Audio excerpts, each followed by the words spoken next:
Ladies and gentlemen, sports fans alike, welcome to another edition of Bill Swirsky Sports Talk Chicago. One of the couple, two, three best podcasts around. So sit back, grab yourself a cold one and a Polish sausage, park your keister in the French room, and listen to Bill Swirsky Sports Talk Chicago.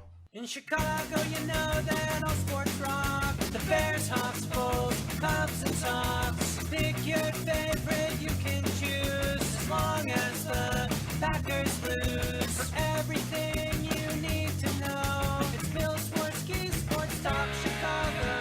Bill Swirsky Sports Talk Chicago. Hey everybody, welcome to another edition of Bill Swirsky Sports Talk Chicago. This is your hosts, Alex and Sean. On this episode, we're going to be talking about the Cubs and the White Sox All-Stars and how there is no correlation between number of All-Stars you have and how well you're playing. Also, we're going to be talking about some of the Blackhawks moves they've made.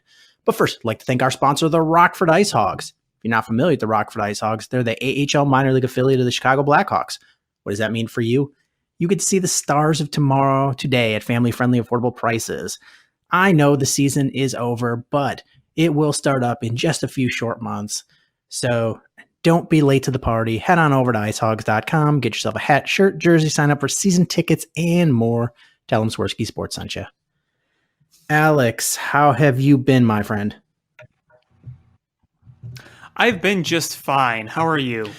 It has been... I am going to be that guy. I hate hot weather. Hate. I am eternally fall guy. Give me fall weather all year round, and I'm a happy camper. So this week's been the first week of real hot weather of the year. So it's taking some time to get it, adjusting to that. Other than that, and the Cubs play, I'm very good. Yeah, it's kind of funny how the past week we've had these just spurts of big thunderstorms, and it's not like they're covering the whole area. They're just these patchy spurts that go over. Like, I don't know if you got hit hard today, but those storms that were scattered all over the place today, the wind was crazy. Yeah, we we met some friends down at Lincoln Park Zoo today, and as we went to grab some Mexican food right before we left. And as we were walking back to the car, the sky just turned like black, and it just moved the way we were going east, and the sky was just following us. And then when we turned on the street that we parked on, just got this like massive gust of wind that was blowing construction dust all over the place. It was crazy. And then started to drive home. And it started to rain real hard, but by the time we got home, which, I live like 6 miles from there, 7 miles, it just stopped raining and we just got a drizzle. Yeah, it didn't last very long. And that's the thing with some of these spurty thunderstorms. It's like 5-10 minutes of absolute craziness, and then just poof, it's gone. Yeah, it's so weird. This has been the weirdest summer so far. It's rained like, 90% of the days? Yeah, I mean, if you look at the forecast coming this week, like every single day, thunderstorm, like every day it's listed. Good for the flowers, I guess. Oh yeah, our plants look great. Grass, flowers, they look great. The vegetables looking good. The herb garden's looking great. The roses are looking good. I wish I had a vegetable herb garden. I wish I had one of those. Maybe someday. Yeah, we have in our backyard. I mean, my wife and daughter and I live in the city, so we don't have a big backyard because that's expensive. But we've got mostly it's flowers, but we've got one section that's a big raised herb bed, and then we've got a pot with mint, and then we've got some potted like a blueberry bush, and then just down the street there's a community garden. We've got 2 plots in there. One is all strawberries, and then the other one is tomatoes and all kinds of other vegetables. Oh, very nice. That sounds really nice because I love like freshly grown vegetables, and we have a farmer's market in the summer that comes in our neighborhood every week on Wednesdays. but that stuff gets a little expensive. So sometimes growing it yourself is a lot cheaper. Yeah, it is. And it's amazing. Like, it clearly doesn't look as nice as the stuff in the grocery store, but it tastes so much better. Oh, yeah, absolutely. I mean, the blueberries that we grew are just amazing. And then we have a currant bush. So I don't really know what else you do with currants. So my wife made currant jelly and then jarred it. So we Very got nice. Yeah, so it's actually real good. We ended up with like 2.5 jars full from the first harvesting of currant. Just pray Buttercup doesn't get loose in that garden. I know Buttercup running amok, Eating everything, and John just sits there watching it. Yeah, and he ruins the soil with spitting the chaw in there. I don't care. Stupid plants, spit my chaw. This tomato bush was looking at me square. It's almost as red as I am. Pedro Strop called me stupid. I'll teach him. Ting. So where do we start today? Oh boy, I mean, where do we start today? Oh, Let's get this one out of the way quick. There was really not much Bulls I was going to talk about because free agency was just opening up. Didn't expect the Bulls to dip in there, but they did make I mean, there's all kinds of big name movement right now.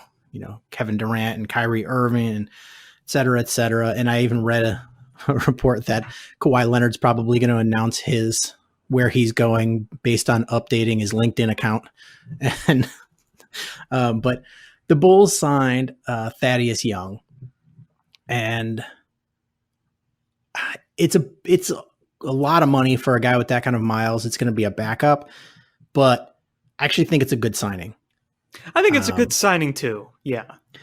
The guy has been nothing but the consummate professional, good teammate, good mentor. He's played really well in spots when he's needed to start due to injuries or whatever. He's put up good numbers as a backup, and I think he's going to provide some veteran leadership to this really young core. So I'm more than okay with the signing. Yeah, I think he fits in well nicely. The money is whatever. I think that obviously if you really want to make an impact in free agency, even if it's not a top tier guy, you're going to have to go out and spend a little bit of money. And that's what they did with Thaddeus Young. A lot of people from Indiana really liked him. Two-way player, gives you a little bit of everything. And a really good reputation, like you said. So I think it's a fine fit for the Bulls. I know people are dreaming about big free agents, but I mean, let's face it, that's not going to happen. So you might as well sign somebody that can at least make an impact in more ways than one. I really can't complain about this one. Yeah, it's I've seen a couple, like mostly positive reviews, but I've seen a couple of negative tweets about this, and I don't really understand the hate. The money is the money. You didn't have a max contract slot, so you weren't going to get anybody. And even if you did have a max contract spot, you were going to wind up in the same spot the Knicks are in, looking around going, whoa. So, I mean, they got Julius Randle, which is a good signing, but remember what they wanted yet. It's New York Knicks fans expected to have Kyrie Irving. They expected to have Kevin Durant. They expected to have everybody. Well, we're the Knicks. You know what? The Knicks have not been relevant in the NBA for a long time, and they're not going to be relevant anytime soon. Why does anybody want to go there? I think the whole big market thing is very overrated. I don't think really the market size matters when you're in a sport that has a cap. I mean, really, you want to go where the money is and where the best opportunity for a championship is. If, let's say, like, the Charlotte Hornets were on the verge of a championship and they had the money, you'd go there. It's, it's like, oh, but it's Charlotte. Why wouldn't you want to go to New York? Well, if you're not going to go anywhere in New York, why would you want to be there? And why would you want to deal with that New York media when you're not going to be that good? Yeah, it doesn't make any sense. You know what I mean? And nobody wants to go to New York, the Knicks at least. So it's silly. And the Bulls, I more expected them to go into the second tier of free agency, and not saying Thaddeus Young is the top tier, but he got much bigger money than I was expecting to. But I figured the Bulls would wait it out the first wave and go with the second wave. And they identified a guy that they thought would help, and I can be behind that. Yeah, exactly. They pounced on something that they thought was going to be effective. I mean, right now, look at how NBA free agency works. It's not like baseball. It moves very quickly. So if you have a guy you want, pounce on him. Why wait? Yeah, I totally agree. So, I'm looking at the spot track now of the Bulls 2019-20 cap. Otto Porter Jr. is going to be making $27.25 million next year. oof. And he's a solid player, but my God, that's a lot of money. It is a lot of money. Zach LaVine's going to be making 19.5. Thaddeus Young's going to be making 13. He'll be the third highest paid Bull as of right now. Cristiano Felicio, his cap figure is going to be just a little over $8 million. Oof. How many more years does he have? He signed what, 2 years ago? Let's see, he's got this coming season and the season after. So yeah, 2 years ago he signed the 4-year deal. $32 million guaranteed. So we have more seasons of this? Yep. Oh. Yep. And Lauri Markkanen's making 5.3 on his rookie deal. Chris Dunn is making 5.348 on his rookie deal. I don't know. I don't think Chris Dunn is really going to be a long-term guy on this team now that you drafted Kobe White. I don't see it. I think you go out and you get a veteran point guard. That's at least what I'd like to see. Well, it won't be D Rose. No, it will not be. And you know what? I'm actually kind of okay with that. I don't know what your opinion is, but what is your opinion? I just always think, I sort of see it as time heals all wounds. When he left the Bulls, it wasn't a good situation. Those couple of years, I think he's grown as a person. I agree. And I think he's realized after the injuries, he's realized who he is as a player. And I think he's hit that new ceiling, which is far lower than his original ceiling, but he realizes where he is and he's playing, solid basketball. And I think he would have been a good fit for the Bulls, but he got big money. See, that's the thing. This is nothing personal about Derrick Rose. I'm not mad at him for. I mean, look, you can't just blame Derrick Rose. I mean, both sides were kind of on bad terms when it ended. Rose got some bad advice over the years. So, there's really nothing personal I have against Derrick Rose, and I hope he does well with Detroit. But I don't want to pay. I know I said earlier money's money, but, for a guy who I think is still talented, he showed he could play in a lesser role. For a guy that has just such the injury history, to pay that kind of money for where they are, I'm okay not doing that. If it was cheaper, I wouldn't be against it. I mean, it's not like I'm not totally against it, but I wasn't really begging for it, if that makes sense. Yeah, I mean, it wasn't life-altering money, but the years were nice. I think you could have eaten that, the 2-year, $15 million, and the hope would be then at that point, Kobe White was either you realized he's not it and you found a solution, or he realized, all right, he's grown into the guy we drafted number 7. And those 2 years is the time window that kind of gives you that opportunity. Yeah. Yeah. And I'm not saying Rose is making a ton of money. I probably shouldn't say cheaper because you're probably not going to get much cheaper than that. But I guess my main fear was, because we know of just how many injuries he's had, if he would have stayed healthy, like kind of like how he played last year, if he did with the Bulls this year what he did last year, I think we'd all take that. I just don't know how much they were willing to risk to do that. So that was just one of my worries, is just that whole thing. So I can live with them not going for D Rose, and I wish D Rose nothing but the best. I still root for the guy when he plays.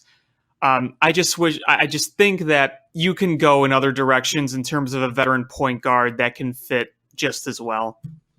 Yeah, I mean, I think they need that, and I think that's the plan. Is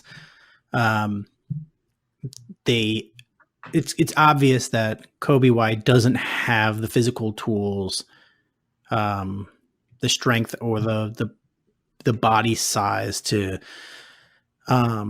be a factor. I don't think in the NBA as a starting point guard right now, and I think the Bulls realize that he is a little bit of a project, and not a bowl type project, but I think they feel in 2 years he's ready to compete for a starting spot, and so you got to find somebody that is a pass first kind of guy and a solid defender, and is willing to take a 2 to 3 year deal.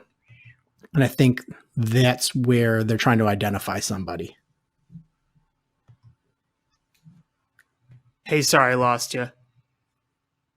Oh, can you hear me? Yeah, I can hear you now. Sorry. Okay. I think it just said lost connection to the server for a minute. So I'm here. I'm good. Okay. Yeah. So they're trying to find that guy that's going to be willing to sign a 2 to 3 year deal, that's pass first, defensive minded guard. And you're not going to find that in these first couple of days. You're going to have to wait until at least the second wave of free agency to try to identify, because, most guys are going to go out there, try to find a big deal. And, if somebody else is willing to pay them and give them longer years, obviously they're going to sign elsewhere.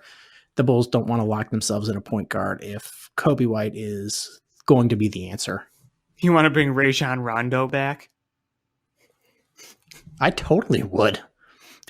I love Rajon Rondo. I mean, because at first when I say that, it sounds like a meatball thought, but then I kind of think about it again. He played pretty well here. He wouldn't be that expensive. It's he would. Young players love him. He's got really great court vision. You're not looking to win, so he's definitely not the player he used to be. But no, he's not. He's also a facilitator. I'd be okay with it. I really would. I don't think they're going to, but oh no, there's 0% chance they're bringing him back. No, and you look at other guys available. Like, I think a lot of people wanted Patrick Beverley, but I think now that you paid Thaddeus Young, I don't think you're going to be giving Patrick Beverley a ton of money. No, I'm hearing he's getting a lot of interest, so I wouldn't be surprised to see him get a longer deal than you want. And I think Patrick Beverley is a guy that's going to go, okay, well, I want to play in my hometown, but for not that big of a discount. All things equal, he would choose the Bulls, but I don't think the Bulls are going to make that offer that's equal to other teams. Right.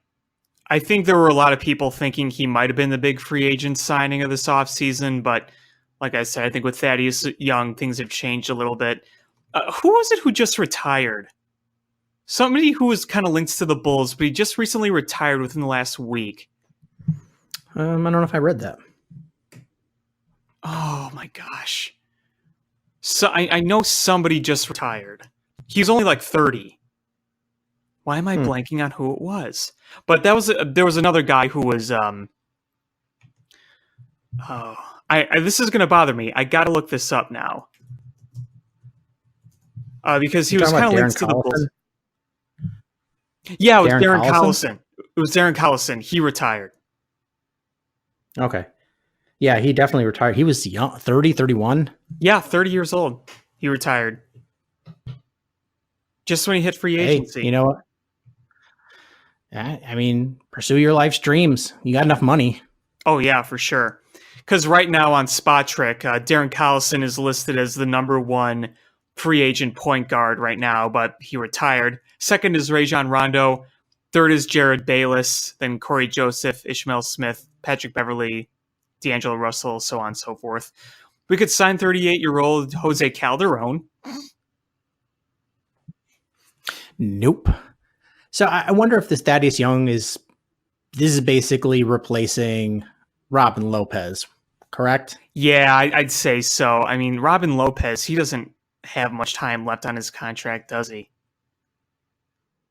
No, he's a free agent. Is he officially a free agent? For some reason, I thought he had one more year on his contract.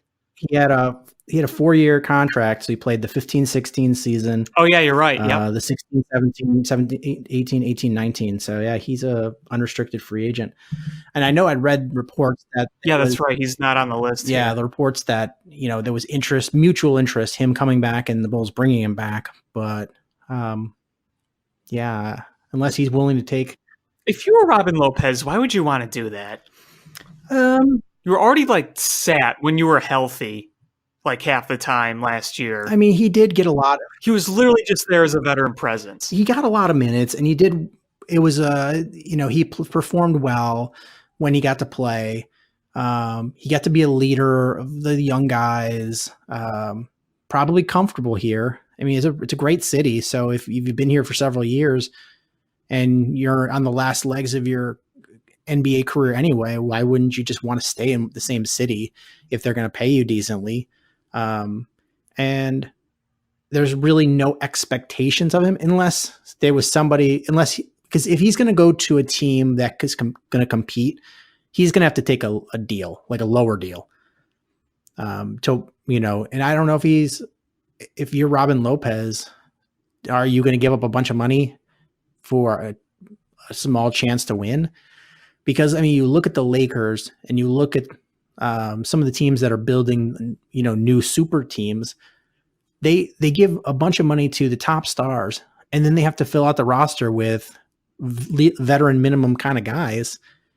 Do you want to take minimum money when you can make way more staying in the city you've been the last 4 years and there's no expectations?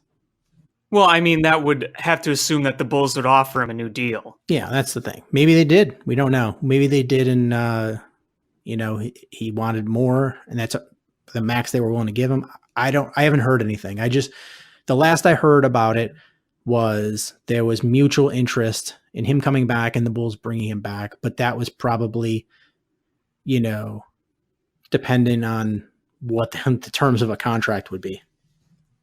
Yeah, I remember when he was playing really well, and I thought, oh man, there's the perfect trade piece, and he never did get traded. I thought he was going to get traded eventually by the Bulls, but obviously that didn't happen. I really liked him too. It's just too bad he had to kind of rot on this team for those several years. Yeah, I'm reading now that the Knicks are targeting him. That means he won't go to the Knicks then. They'll miss out on the Robin Lopez signing. Yep. Wah, wah, wah. Yeah, for some reason, I kept thinking he had one more year on his deal. I don't know why, but yeah. We'll see what happens to him. And then 2019-2020 dead cap belongs to Omer Ashik. I believe they got the cap relief from him from the league because he has a career-ending injury, basically. So they got cap relief. Yes, they did. He's still listed as dead cap, though. It's listed as $0.00, but Oh, okay. He was still technically listed as that. I just think it's funny. Omer Ashik. Remember there was a time when we were all sad that he left? Yeah, he was part of that bench mob in 2011. Yeah. Oh man, that would have been a bummer had we signed him. Yeah. How many games did Omer Ashik even play in his second time as a Bull? Did he play at all? I don't think he played at all. I really don't think he did. I know he was on the roster, but I don't remember him playing. Omer Ashik. Man, that guy got paid. Yeah, he's gonna be just fine financially. Yep. Yeah, there's no worries for him. 4 games. He played in 4 games in his return as a Bull. 2017, 2018. Good old Omer Ashik. Averaged a point a game. Solid. Yeah. That would be good for hockey stats. Yeah, for sure. For sure. He averaged 10.1 his first year in Houston because that was the one and only year he played and started in every single game. He started a total of 2 games in his Bulls tenure, and then in Houston, he started 82 of his 82 in his first year there, and then only 19 of 48 the next year, then 76 of 76 in 2014, 2015, and then 64 the next year, 19 the next year, and 17 was the last year that was with New Orleans. He started any games. So yeah, 4 games as a Bull in his final year as a NBA player. Didn't he go off in that series against the Philadelphia 76ers that they lost in 2012? I don't remember. I don't even know if I watched that series. After Derrick Rose tore his ACL, I mean, it was... that. Yeah, maybe. I don't remember that far back. My mind is old. I have to pull the stats. Yeah, let's see. 6 games, 3 games started in that series. Scored 20 points, 8 assists, 10 blocks. It's a lot better than 1 point a game. Significantly. Oh, Omer Ashik. He was a good defensive player. Yes, he was. And I remember it was a poison pill, that kind of contract that they signed him away. And man, I still remember a guy I worked with came in and he was just so bummed out about it. He's like, man, that losing Omer Ashik is big. And I was just like, calm down with that, man. Like, he's been solid, but that was stupid money he got. Be glad. That was really crazy money. I can't believe he got all that money. I mean, you look at the contracts that are getting thrown around, and I can't be mad at somebody for getting this kind of money because, you know what, go out and get that money, but doesn't mean that it's going to work out to be a good contract. And seeing these contracts that are coming out today makes you go, man, this Zach LaVine contract's all right. Yeah, I mean, you look at it now, it's like $19 million, like he's making this coming year isn't as big of a deal. Yeah, I mean, Nikola Vucevic just got a 4-year, $100 million contract. Kemba Walker, 4-year, 141. Wow. Klay Thompson, 5-year, 190. Kyrie Irving, 4-year, 141. Kevin Durant. Oh, Kyrie Irving? Yeah. Kevin Durant, 4-year, 164 million. Whew. Chris Middleton, 5-year, 178. Tobias Harris, 5-year, 180. Porzingis, 5-year, 158. Bogdanovich, 4-year, 73. Wow. Like, all right. We'll keep Zach. We're all right. Slow and steady wins the race. Hopefully. Hey, did you hear Mirotic is going to Europe? to play, going No, overseas? I didn't. I heard that he got a big contract offer somewhere, but I didn't know where. Yeah, it wasn't anywhere around here. So Hey, you know what? If he's going to get paid big money to play basketball somewhere, take that money. yeah, exactly. You might as He well. can, maybe they'll all eat weird sandwiches along with him. Yeah, right. So you want to move on to baseball, or do you want to tackle some hockey here? Let's tackle some hockey. All right. I mean, the big news here is Andrew Shaw. Shawsy's back. Yay. I'm all right with this. I'm really am. And I mean, I don't like the money that's left on that contract. It's 3.9 this year, 3.9 next year, but it's not crippling money. And you didn't give up much for him. No, that was never an issue. The thing is that the Blackhawks wanted to get some grittier scorers in there, some hard-nosed kind of guy, and bringing back Shaw kind of fills that need. He's coming off a career high in points last year. Yeah, 47. Yeah, 47 points in only 63 games. Also, I'm not really a big plus minus person, but I guess I'll just point out he had a career high plus minus. Again, I don't think that really means much, but I'll point it out anyway. When I was a kid, plus minus was the stat. Like player wins or pitcher wins in baseball. Yes, those were legit stats back before they discovered math, I think. Those were big stats. Before the boilers on the meatballs were turned down a little bit. Yeah, I mean, he evolved into, he wasn't a bad player with the Blackhawks, but he in Montreal in those 3 years really, other than some injuries, played really well. So it'll be nice, having him on third, fourth line kind of guy. I'm kind of excited. We didn't give up much for him. Swapping sevenths and giving up a second and a third. Okay. Well, according to Stan Bowman, he wants him to be a top six, and that's where I have some issues. He's not a top six forward. If that is the case, then I indeed have issues as well. He's bottom six, and that is not like disrespectful. I just no, it's facts. The dude's never scored 50 plus points in his career. You've got some really young, talented guys, and I think you've got a lot of good things on those top two lines.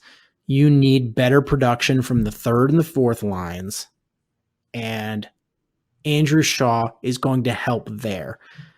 He's not gonna help those top two lines. At best, he maintains where they are. Where he's going to help you is those bottom two lines, the third and fourth lines, and he's going to help the Blackhawks improve there. So I don't know why you're trying to shove a round peg in a square hole. Well, the other thing is that according to these sources, is that this is going to be one of the bigger moves. Don't expect any other bigger moves. It sounds like Pavelski is going to go to Dallas, and Anders Lee is going to make a decent amount of money. It sounds like the logic behind this is that they don't want to constrain themselves for the future because Stan Bowman's already thinking about re-signing Alex Sabrinket and Dylan Strome. So I get that, but I just... Yeah. I don't mind bringing Shaw back, but for that role and for the money he's making, I don't hate it, but I don't necessarily jump for joy with it. If he's able to be the bottom six scoring, the bump that you need, then I'm all for it. If he helps you tough it out, and be that gritty player, then I'm all for it. you need him. You need him to be the grinder in the bottom lines. I think that's where it's at. And I honestly didn't think the Blackhawks were going to sign anybody big. I mean, the pipe dream clearly was Panarin, but that was never happening. And I've heard rumors about a Florida contract that's really high, and there's zero way they were going to touch that, even though that would be, man, the Blackhawks would be an offensive juggernaut. But I don't think they're necessarily done signing. I'm hearing rumors that that they're really high on Ryan Dzingel.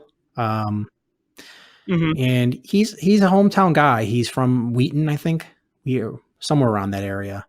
So he's he's a Chicagoland guy.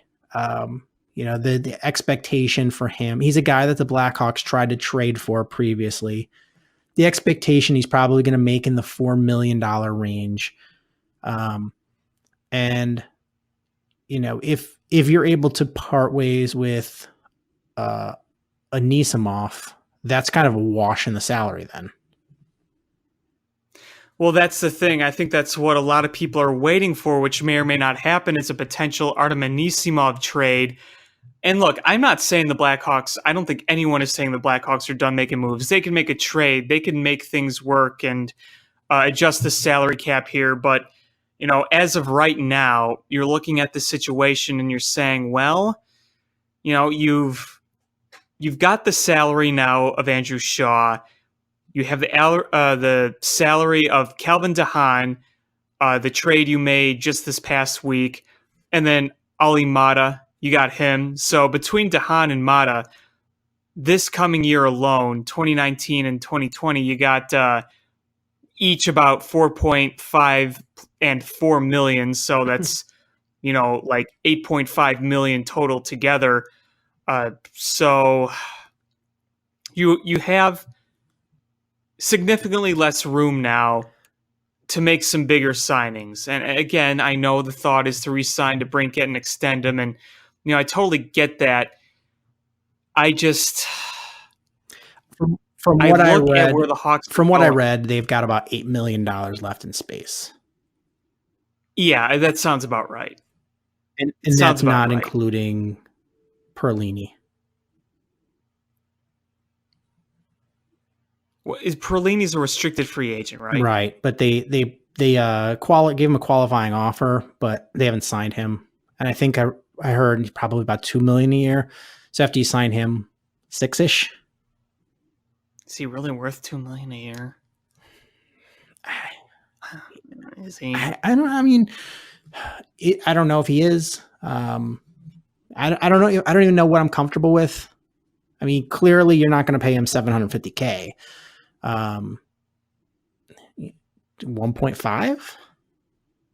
That's the most I'd go for him personally. I think the hope is that he fills out into the player that you expected, and he wasn't bad. It wasn't great. So I don't know. We'll see what happens there. If they're able to come to a deal. So Shaw, assuming he plays center, if he really is top 6, like Stan Bowman says, supposedly he wants to be top 6. I mean, wouldn't that tell you that Anisimov is likely going to be traded or bumped down? Because isn't Anisimov really their second center at this point? Or would you consider Stromey that? I would consider Strome your second line center, Anisimov your third line center. Yeah. And Kajula is technically on the roster right now, so yeah.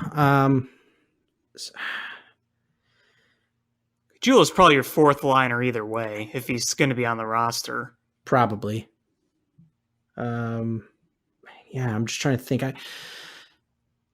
So, I mean, Taves obviously first line center. I think Strome is your second line, and Anisimov as of now third. And And so do you bump him down to fourth line center? And then I just Strome, the way he played, his time during the Blackhawks, he was about a point a game player. Mhm. I don't think you bump him down to a bottom six. So I don't know where Shaw fits in there unless you put him as a winger, not as a center. Yeah. Yeah, I mean that's what I could think of. I feel like the strong intent right now is to trade Artem Anisimov because he's going to be making 4.55 next year, then 4.55 the year after that. So you get his salary off the books, you could fit Shaw in there much easier because I would be okay with, they put Strome at second line center and then Shaw at third. I think Shaw would fit nice and perfectly third line center, wouldn't you agree? Probably. So you'd have Shaw third, and then if you keep Kajula, he'd be fourth. There's no way Kajula is going to be higher than fourth if he's still on the roster. Right. So your forwards right now, and I'm going off Spotrick, and this doesn't have Shaw yet. So Shaw's in there, Tays, Anisimov, Kajula, Strome, Kane, DeBrincat, and your left winger, Brandon Saad. Those are your forwards right now that are under the cap. Yeah.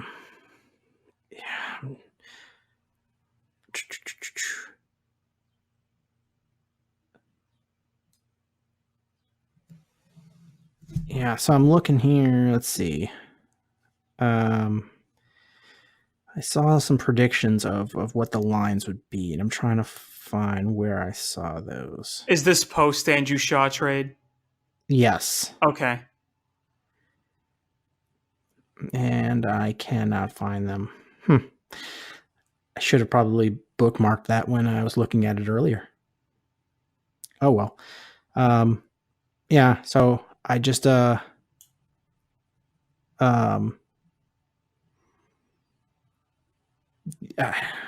mean, unless you don't get rid of Anisimov, he's got to be your fourth line center. So unless you put Shaw at wing, and then you could have Taves, Saad, Kane top line, DeBrincat, Strome, Shaw second line, Kubalik, Anisimov, Perlini in third line, assuming you re-sign him. Mm-hmm. And then Yeah, 'cause you only have one left winger on the board right now under the cap. That's Brandon Saad. Yeah, so then I don't know, whoever on fourth line.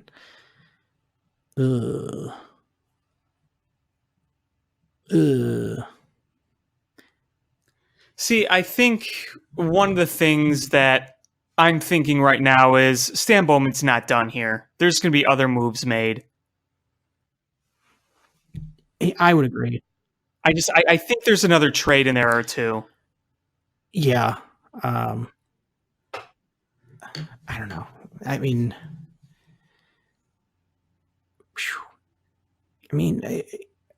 just saying, if you were able to bring in Panarin, a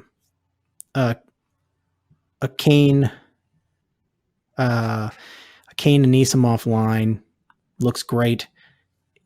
With Strome,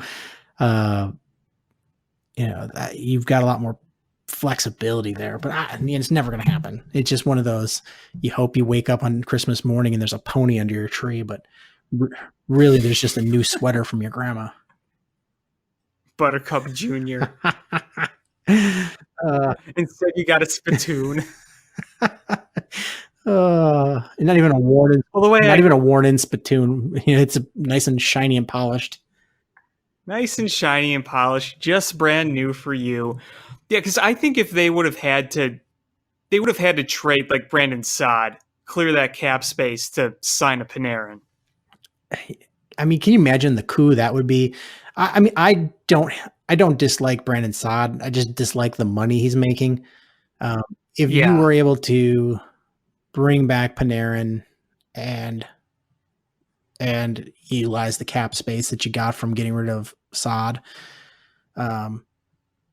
that would be pretty sweet. So he's making $6 million this year, $6 million next year.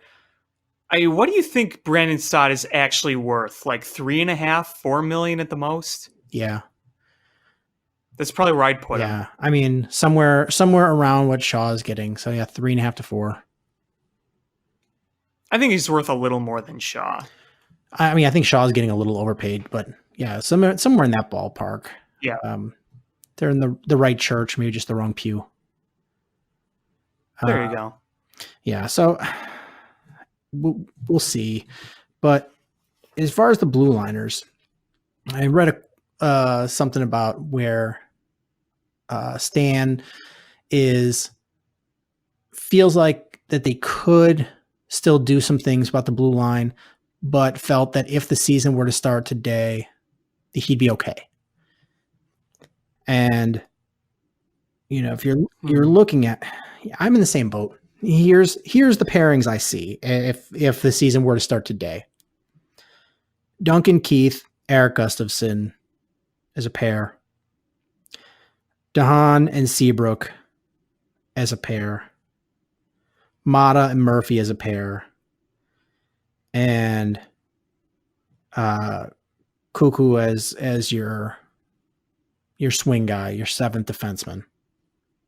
Yeah, that sounds about right. And I dream the day they make Eric Gustafson a winger, but and that's a possibility. I mean, because he's very good. He's very gifted offensively. He's just a terrible. He's got a great shot. So I mean, it's not like there's no precedence for this because we did it with Dustin Byfuglien. Yeah, they did. They did. Yeah. Dustin Byfuglien was I remember when this happened. Yeah. Dustin Byfuglien was a defenseman and got moved to wing. And I think that story has worked out very well for Dustin Byfuglien. So I think that's a distinct possibility with Gustafson, especially if they're able to bring in somebody else, or if Joe Kaharju can, impress in camp and show that he's deserving of the time. Yeah, this is a big time for him to prove that. And I'm not saying if he doesn't do it this year, he's washed up, or a bust. But here's the thing: is that kid needs to play every single night, and if he can't earn that time as a defenseman on the Blackhawks, then I think it's a waste of his time and a waste of the Blackhawks' time to have him be the seventh defenseman. Is he should just go down to Rockford and play every night. And hopefully he's able to prove the Blackhawks, that he's worthy of playing every night. And then, if you move Gustafson to a winger, that sort of opens up a spot for him. Yeah. And, the Blackhawks have some very intriguing defensive prospects. So it's not like the cupboard is bare in the farm system, but these guys haven't proven anything yet. You have your core here that's proven. And if you want to see those guys prove it, they're going to need some spots to be open to prove it on the NHL level. Like Yogi Haryu's not the only guy. There's some of those other guys down there too. Yeah. So you have got reinforcements coming. They're just, I don't know who is ready yet, or if any of them are ready yet. The key word is yet, because sooner rather than later, you're going to have a whole bunch of really young, good defensemen coming up. Mm-hmm. It's just riding out these high contract older guys until then. And, I know you're not high on Cuckoo, but as a seventh defenseman, where he just comes in when somebody's a healthy scratch or if there's an injury, I think that is a really good seventh defenseman. Yeah, it's fine. It's fine. I just don't want to see him getting a ton of minutes, but I don't think he will. He won't, no matter what, unless you just get some catastrophic injuries up and down with your defensive players. In that case, it's all hands on deck. But barring any serious injuries to multiple players, he's going to get sparing minutes, and I think that's fine. So yeah, I'm curious to see how this looks, and we'll see more once training camp opens up. And I'm really hoping that Joka Harju is able to force the issue and really force the Blackhawks' hand to move Gustafsson to a wing. Seriously, look how good he is offensively. Look at that wicked shot. But he was one of the worst defenders I ever watched. He's just begging to be moved to a forward. Yeah, we'll see. We'll really see. The other question I have with what's going to happen in training camp is Kirby Dach going to make this roster? Who's going to make the roster? They're no number 1 draft pick. Oh, I'm sorry. Kirby Dach, you said. I couldn't hear you. Sorry. Does he? And here's the thing. Is he good enough to play in the NHL? Probably. I think he's got the talent, yes. Is he? I mean, he's big enough. He's got, unlike a lot of the top picks, I think he's physically able to. He's got the talent, but the question is, do you waste a year of control over the guy if he's not going to play significant role for your team? That's the question. See, I personally don't think he's going to make it out of camp. I think he's going to start in Rockford.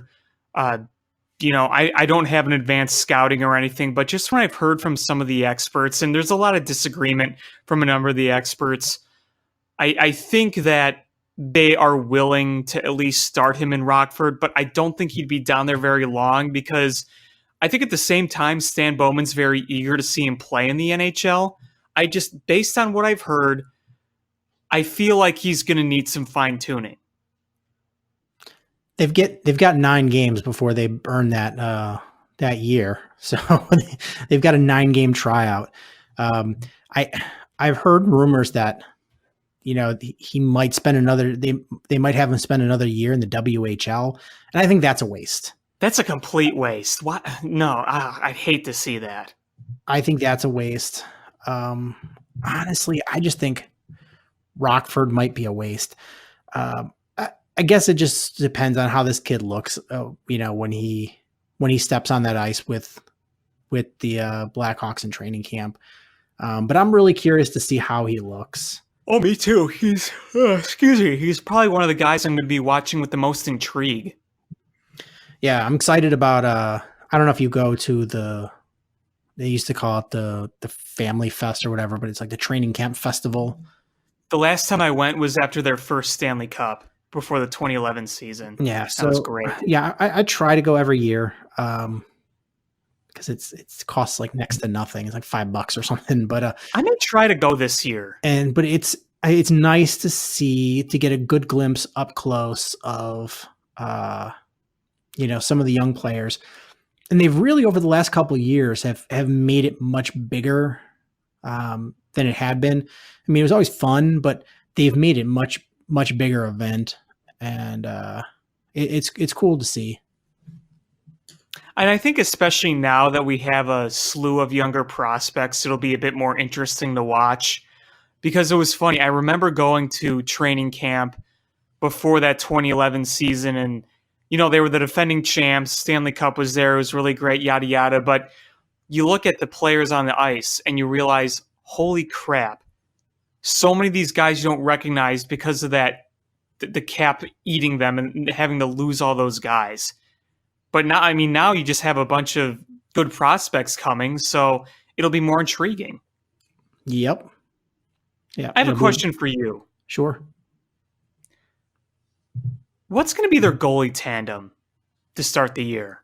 Because right now, you got Corey Crawford and you have Colin Delia.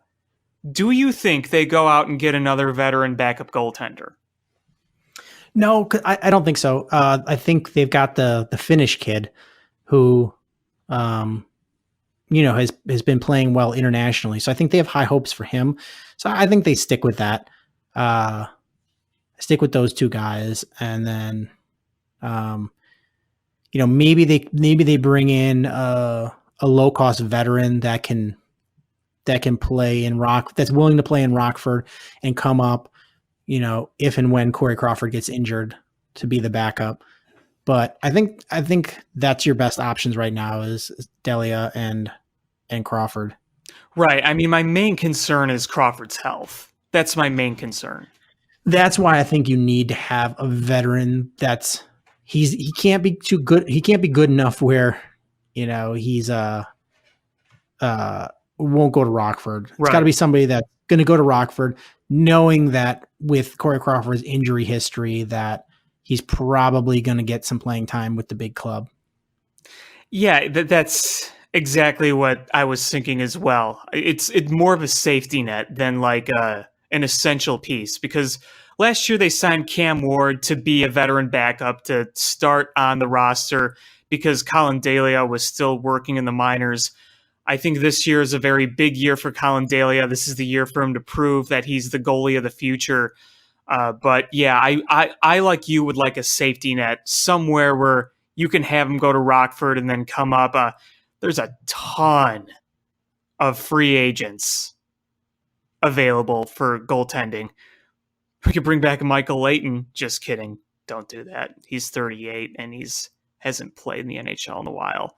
But there's a number of guys you could probably sign that would do that. Obviously, you're not going to sign Sergei Bobrovsky or Semyon Varlamov or Mike Smith or Cam Talbot. But this question was brought up. Would you bring back Scott Darling if he was going to go to Rockford and possibly be that safety net?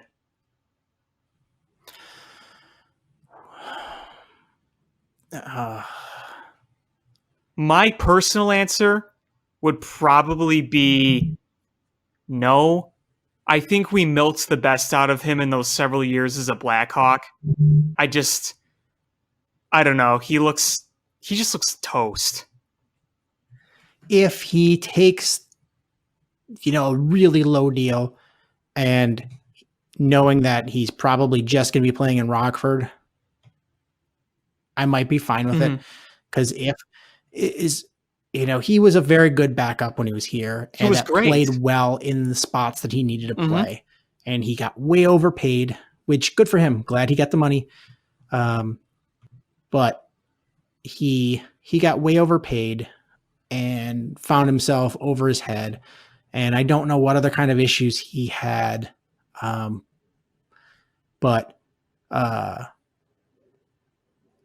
heard some rumors about some issues, but that's neither here nor there. And if bringing him back to, the Illinois and having him play in the AHL gets his life and his career back on track for a low cost, I'm all right with it. But I don't want him to be the guy that the Blackhawks have to rely on if Corey Crawford gets hurt to come in and be Delia's backup. I don't want that. Yeah. If I'm fine with him being an AHL goalie, period, for at least the entire year, see how he does there, see where he's back on track or not. But if you if you're looking at a guy that you're going to have to rely on if Corey Crawford gets injured again, then no, I don't want Scott Darling. Yeah, and it's no disrespect to Scott Darling, but like I said, I think his best years are with those Blackhawks teams that won the Stanley Cup. And yeah, I think if there's a free agent that I'd be somewhat intrigued for that kind of role, I think Andrew Hammond would be the type of guy. He's had his run in the NHL. He's not that old. He's playing the AHL, so he'd be probably willing to play in Rockford with, the chance that he gets to play in the NHL again. I think if the Hawks were looking for somebody like that, I think Andrew Hammond would be a better option for that, but we'll see what they do there. I think it's a question you have to ask because of Corey Crawford's health.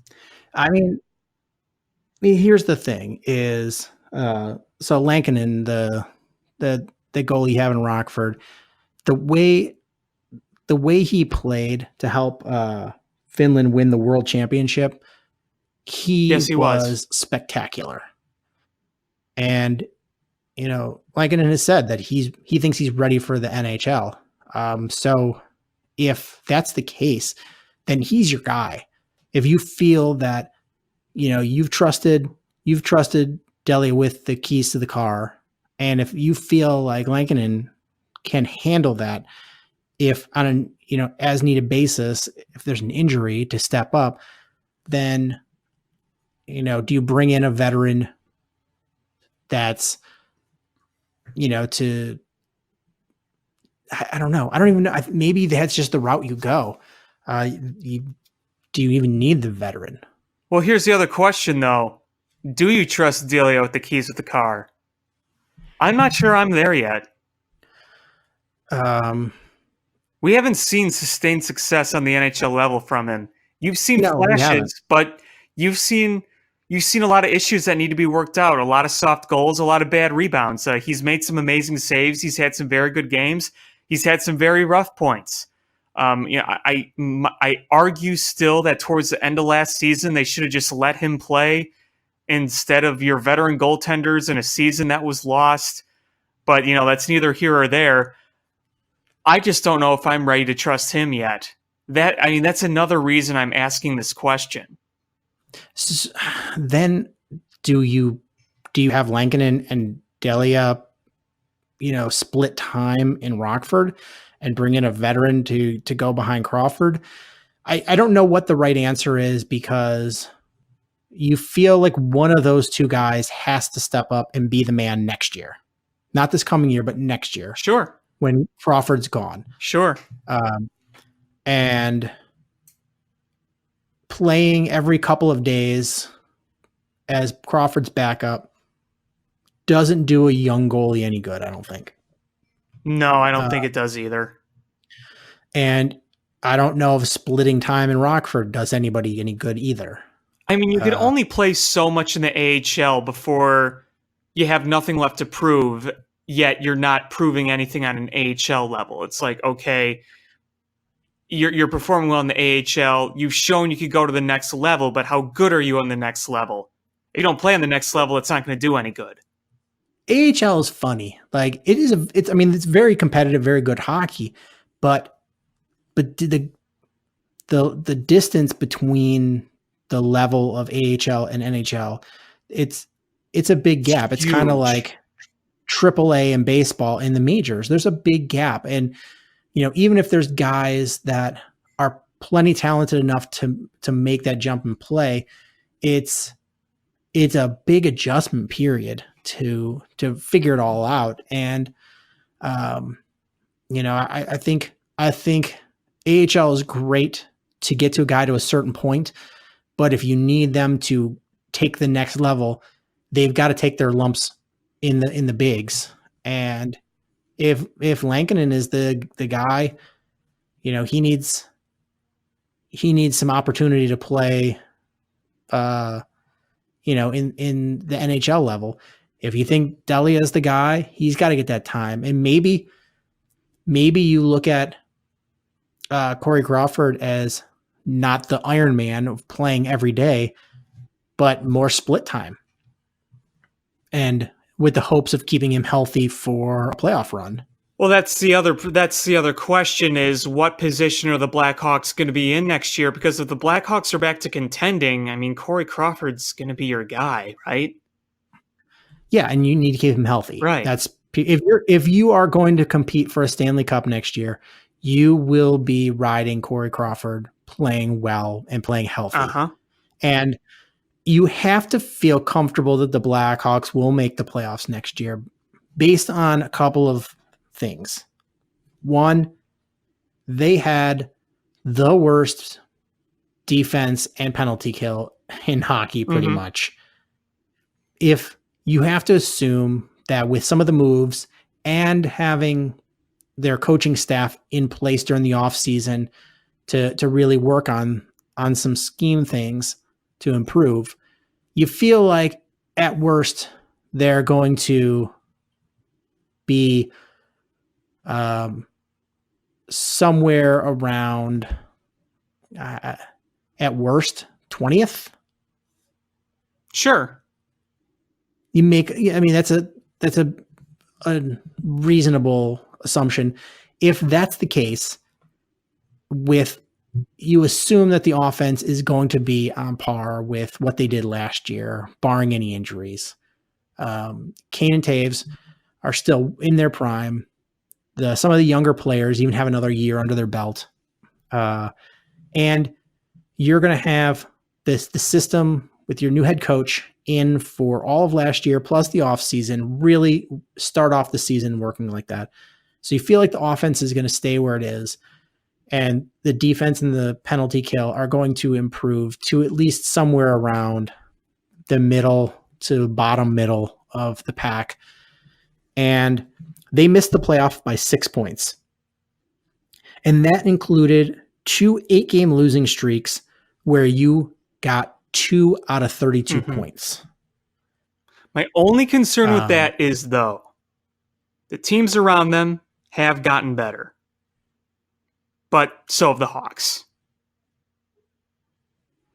Yeah, I think playoffs they'll make the playoffs.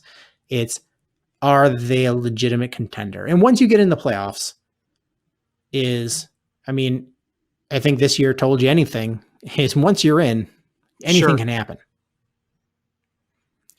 And, but part of anything can happen is your goalie better be great. Oh, there's no question. I mean, even if this defense is decently improved, which it should be next year, it's not going to be elite like it once was 5+ years ago. There's no way it's going to be an elite defense. I think it can be. I think it's right now, looking at it right now, before any other possible moves and call-ups are made, if you look at the defense right now, I'd say its absolute ceiling is passable. And that's its ceiling. Right. And my thing is, if it truly is the Mata and Murphy line, DeHaan, Seabrook, Keith Gustafson, if the Mata and Murphy line is solid, which you have to figure it's going to be a solid line. I mean, you have to be confident with that if you're the Blackhawks, because you made those. Murphy was pretty good, and Mata, you feel like you made a trade for him that he's going to be good for you. You have to be confident to give them some decent minutes, which should drive down the number of minutes that Seabrook is playing. And if you look at the metrics, Seabrook had some good stretches. Where his trouble is playing him too many minutes and playing him against too many good lines. If you limit his minutes and you play that line situationally, I think you can still get something out of Brent Seabrook. And so and there's a lot of ifs in there, but you just got to feel, you got to be confident in what the moves you made, and hope that, at least one of your young defensemen can really take that next step and do something for you. Yeah, well said. But I think next year is going to be real fun. The transition,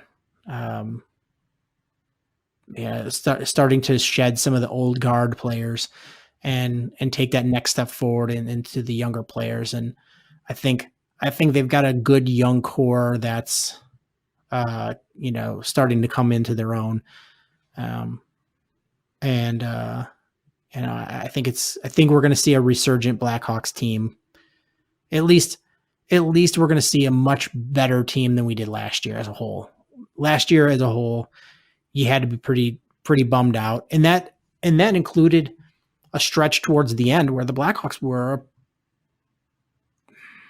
I don't want to say they were a good team. They competed. Had some very good. They were a very competitive team. Yeah. Is they scored a lot of goals. Yes, they did, and that's what won them games. Offensively, they were a very, very good team for a good part of last year. So you could shore that defense up a little bit. Yeah, suddenly makes things interesting. Absolutely. So should we switch over and wrap this up with some baseball? Why don't we? We can start with White Sox if you want. Well, I want to start. We've got 6 All-Stars in Chicago. Yeah.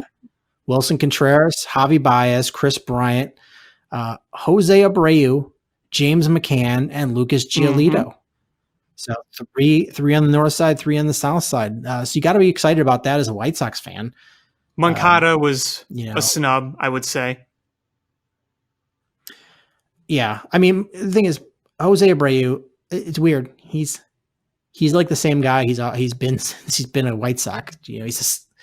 That has been a very quiet, quality career in the major leagues so far. McCann looks fantastic. So him not being on the All-Star team would be a snub. And Lucas Giolito. I mean, he's arguably a starter. He arguably should be a starter. And Lucas Giolito is, I'm not going to put him as the starter, but he's definitely should be the second best pitcher on that All-Star team for the American League. No doubt. So that's great news. And then you got 2 other big pieces of news for the White Sox to look forward to. Is one is big news in the addition by subtraction category. The other one is addition by addition, the old-fashioned way. So Dylan Cease is coming up this week. Yes, he is. He's going to start in game 1 of that doubleheader, I believe, Wednesday. And the thing is, the White Sox kind of were in a pickle there. I think they would have probably liked to not have to bring Dylan Cease up so soon, but you're making bullpen starts. Yeah. This rotation is kind of in shambles other than Lucas Giolito. You need somebody to come up. And clearly you weren't going to go out and try to sign up a pitcher. And are you going to go take something off the scrap heap? No. So they've done that too much. Like enough scrap heap guys. So they're bringing up Dylan Cease, and the hope is that he's able to at least be a competent starter that you can ride the rest of the way and not have to do bullpen starts, not have to send him down and refigure out what you're going to do for a rotation piece. And you hope, I mean, that's worst case scenario is he, but I just think that you hope that he's competent enough to stay in that rotation the rest of the season. And the hope is that he starts to show why they have so much hope for the future with this kid. So you do think that, I haven't read too much into it, but he is intended to stay with this call-up. It's not just like we need somebody for a doubleheader. He's intended to stay up, which I would imagine is the case. But I haven't heard definitively, but I would be just dumbfounded if they brought him up to pitch a game and then sent him back down. Yeah. Because this is a starter thirsty team, and I don't know where else you're going to go for starters. They're not making a trade. No, and hey, you might as well get Dylan Cease accustomed to the big leagues now. I mean, it was going to happen eventually this year, but I mean, it may be a little earlier than they originally said, but I think now is the time to just let him get accustomed to the big leagues, no matter how well he does. Yeah, I mean, you let Lucas Giolito pound it out last year, and he really struggled, and he learned. That's a guy that learned from taking lumps, Yes.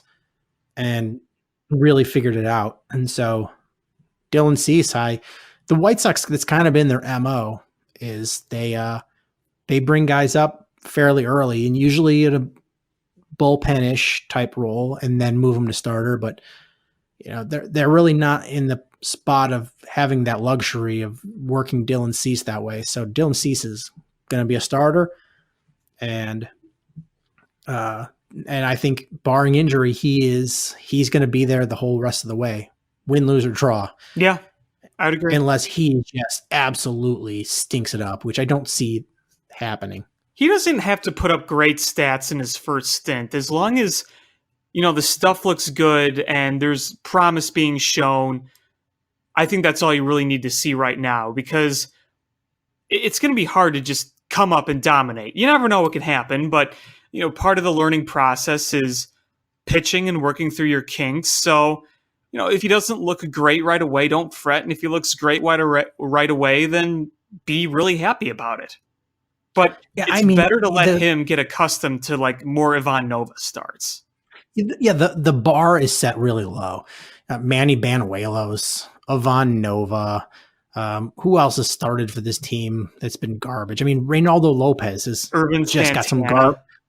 Yeah, you've got, I really do like Reynaldo Lopez, but man, he's got some garbage numbers this year.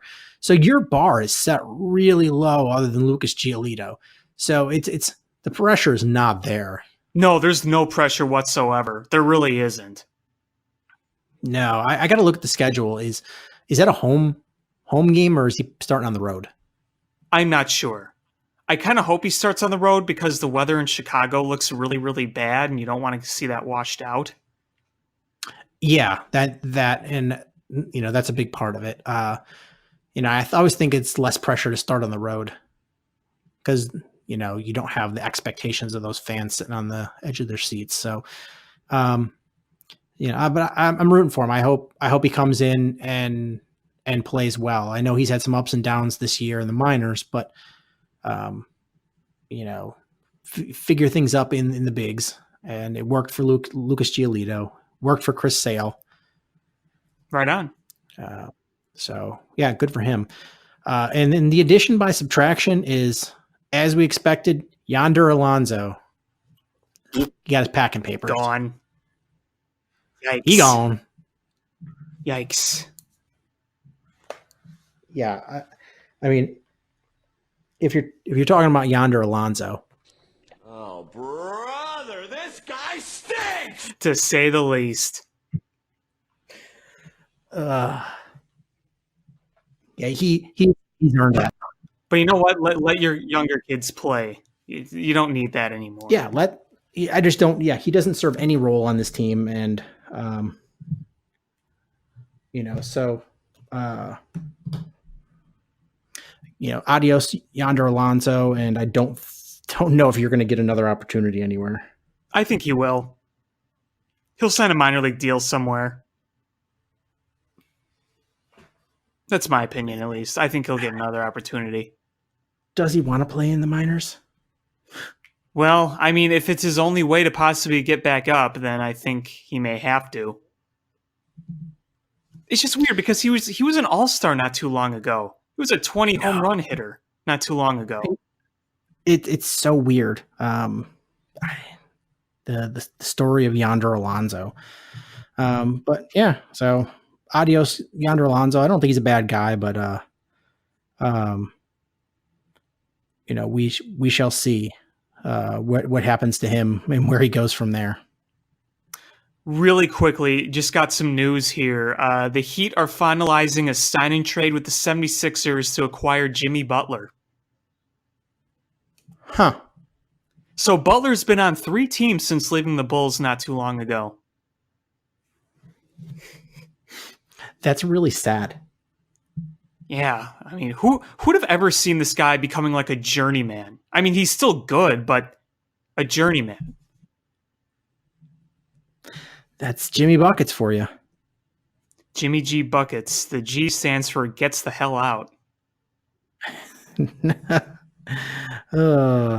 the funny thing is he really thinks he's one of the best players in the league. And talent-wise, he's got talent. He's just not.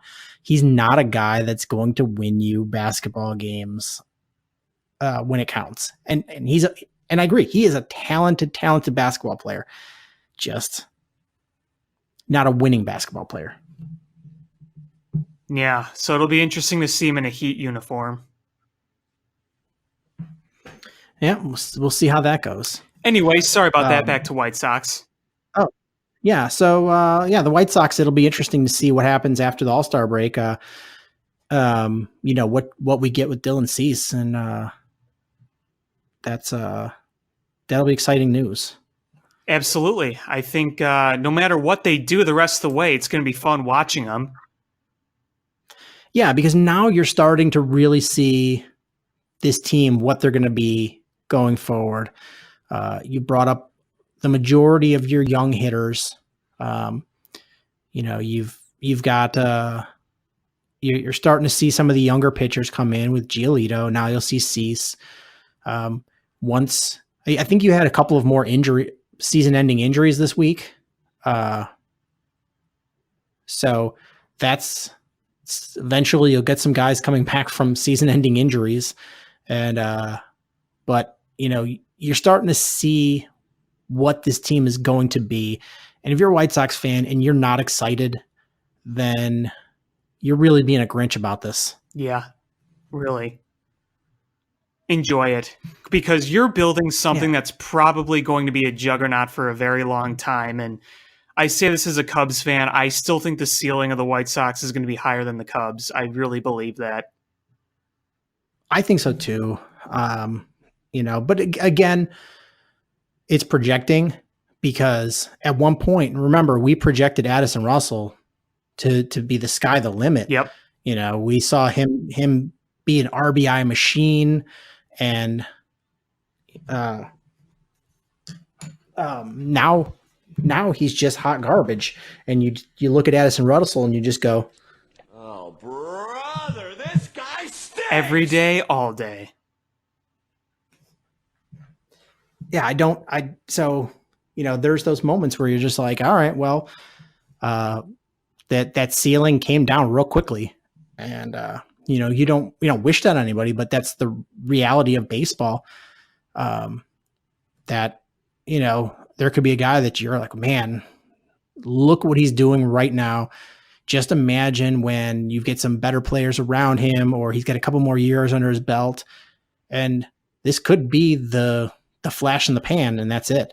It's happened plenty of times in this league. I mean, again, I hate to do this to my beloved Cubbies, but before your time, but you're a historian, so you will know this. The Cubs had the Rookie of the Year and the runner-up Rookie of the Year on their team, and both guys stunk after that first season.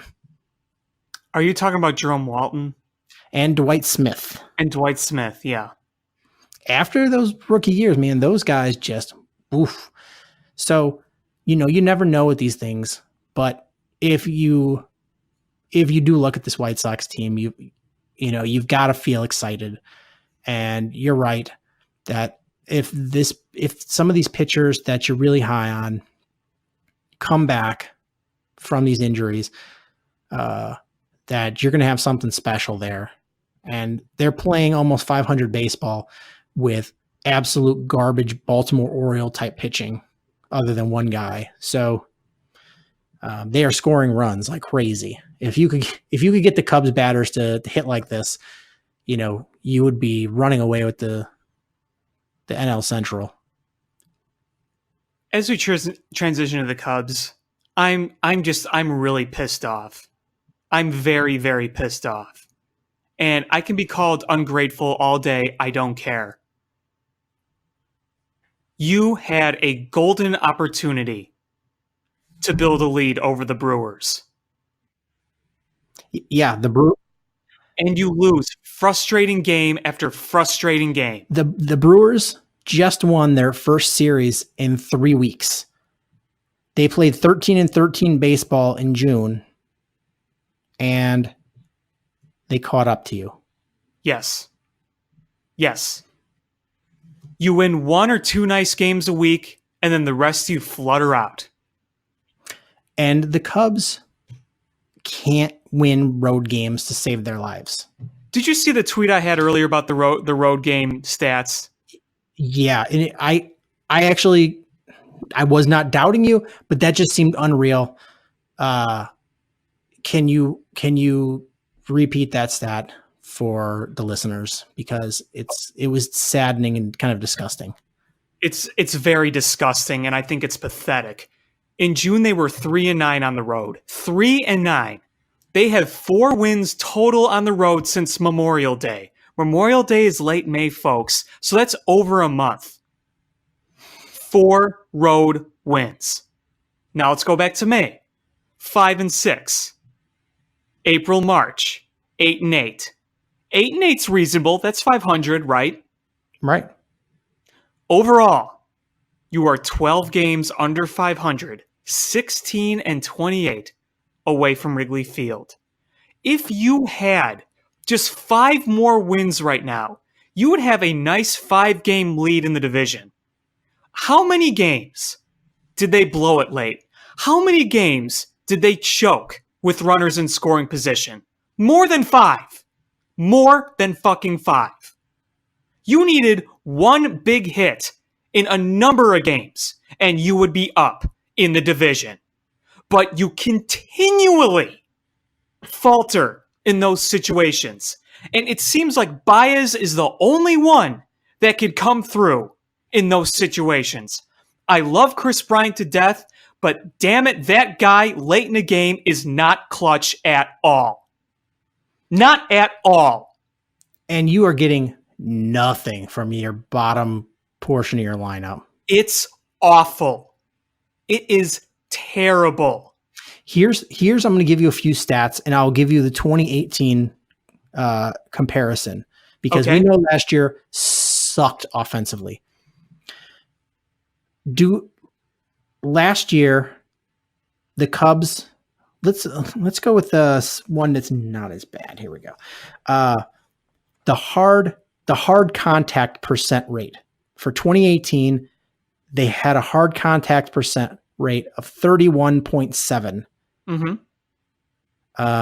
And that put them at 19th in baseball. Okay.